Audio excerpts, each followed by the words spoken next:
பயப்படாத. முதல்ல என்ன செய்யாத? பயப்படாத. சத்துருடைய பயமுறுத்துவதற்கு என்ன செய்யாத? பயப்படாத. சூழ்நிலையை பார்த்து என்ன செய்யாத?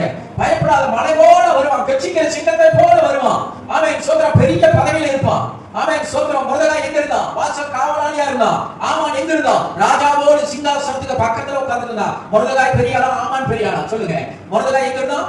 வாசல் காவலாளி. ஆமான் எங்க இருந்தான்? ராஜாவுக்கு அடுத்த சீட்ல உட்கார்ந்துட்டு இருக்கான். யாரு பெரிய ஆளு? ஆமான் தான் பெரிய ஆளு. நீ எவ்வளவு பெரிய ஆளா இருந்தாலும் வாசலில் உட்கார்ந்துட்டு இருந்த மொர்தெகாய் தேவனுடைய மறைவுக்குள்ளே இருக்கிற மனிதன். அல்லேலூயா.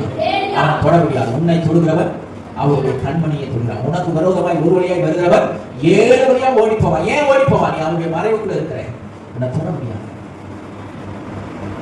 அதனாலதான் தாவீது அழகா சொல்றார், ஒரு சேனையே வந்தாலும் நான் பயப்பட மாட்டேன். நீ என்னோடு கூட இருந்தா நான் ஒரு சேனைக்குள்ள பாய்வேன். உடலிலே சொன்னேன், நான் ஒரு சேனைக்குள்ள பாய்வேன், ஒரு மதிலையும் தாண்டுவேன். காரணம் நீ என்னோடு கூட இருக்கிற, உங்களுடைய மறைவுக்குள்ள இருக்கிற, உங்களுடைய பாதுகாப்புல இருக்கிற. சத்துரு என்ன செய்ய முடியும்? ஒண்ணுமே செய்ய முடியாது. ஆமென் சொல்லுங்க, சத்தமா சொல்லுங்க. ஆமென். அல்லேலூயா. அப்படிப்பட்ட நினைப்போடு இருந்த 2 மனிதர்களை நம்ம சுருக்கமா பார்த்துட்டு நம்ம இந்த செய்தியை முடிச்சலாம். 2 பேர். ஒண்ணு நமக்கு எல்லாருக்கும் தெரிந்த தாவீது தான். 1 சாமுவேலின் புத்தகம் 17ஆம் அதிகாரம் 45ஆவது வசனம். 1 சாமுவேலின் புத்தகம் 17:45.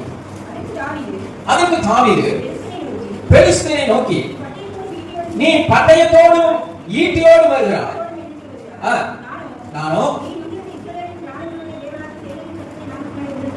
அவன் கர்த்தருடைய நாமத்தினாலே என்ன செய்கிறேன்?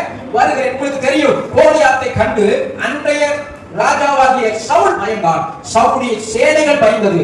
உங்களுக்கு தெரியுமா? தாவீது ராஜாவாகும் பொழுது அல்லது தாவீது மலையில ஓடி ஒளிந்து பொழுது தாவீதோடு கூட எத்தனை பராக்கிரமசாலிகள் இருந்தார்கள் என்று சொல்லி 4ஆம் புத்தகத்துல நீங்க எடுத்து வாசிங்க. தாவீதோடு கூட நிறைய பராக்கிரமசாலிகள் இருந்தார்கள்.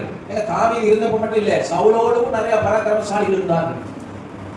ஆனா என்ன தெரியுமா? அவர்கள் தங்களுடைய பலனை அறிந்து கொள்ளவில்லை. யுத்தம் பண்ணுகிறவர் நான் அல்ல, என்னோடு கூட இருக்கிற ஆண்டவர் என்பதை சவுலும் சகோதர சேனைகளும், இன்னும் சொல்லப்படும் பராக்கிரமசாலிகள் கூட மறந்து போனார்கள். சுய பலத்தை நம்பினார்கள், சுய ஞானத்தை நம்பினார்கள். நான் தேவனுடைய பாதுகாப்புக்குள்ள இருக்கிற எண்ணமே யாருக்கும் வரல. ஆனா தாவீதுக்கு ஒரு எண்ணம் இருந்தது. அவன் கோலியாத், வேதம் சொல்லுது கோலியாத் ஒரு அரக்கன், ஒரு பெரிய பராக்கிரமசாலி, சிறு வயதிலே யுத்த வீரன். அதை குறித்து தாவீதுக்கு கவலையே இல்லை. நான் கர்த்தருடைய நாமத்தில் வருகிறேன், நான் கர்த்தருடைய பிள்ளை, நான் தேவனுடைய மறைவுக்குள்ள இருக்கிறேன். நான் இன்னைக்கு இந்த கோலியாத்தை, உங்க சொல்லுங்க, இன்னைக்கு இந்த பிரச்சனையை, இன்னைக்கு இந்த போராட்டத்தை நான் வெட்டி வீழ்த்தி உன்னை ஆகாயத்து பறவைக்கு நான் இரையாக்கி போடுவேன்.